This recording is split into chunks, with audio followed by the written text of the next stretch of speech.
A blue giant. These stars live fast and die young. At more than 20 times the mass of our Sun, they exhaust their entire supply of nuclear fuel in as little as 10 million years.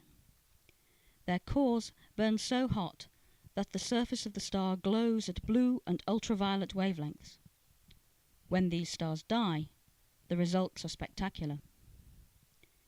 The life of a star is a constant battle between the force of gravity, pulling the outer layers in, and the pressure of radiation produced in the nuclear core. A star's primary fuel is hydrogen.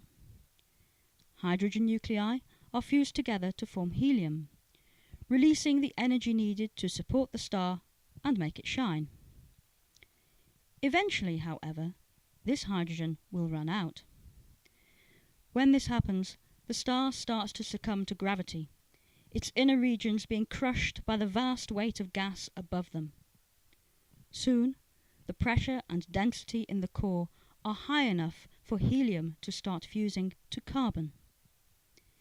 Helium fusion is a violent process and lasts at most for a few thousand years, burning far hotter than the hydrogen that preceded it. The outer layers of the star puff up and cool, forming a red supergiant.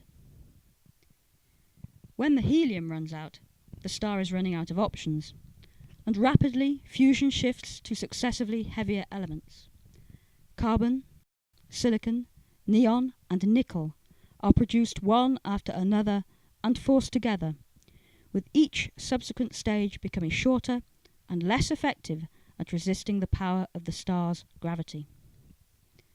Iron is at the end of the line. The energy produced by the fusion of iron is less than that taken to fuse it. Nuclear reactions in the core fail, and gravity takes over.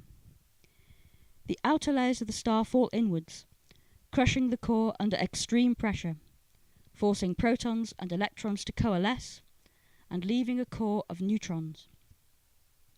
Quantum mechanical effects now take over in the core, and once again it stops shrinking. The infalling material bounces off the core. This isn't going to be quiet.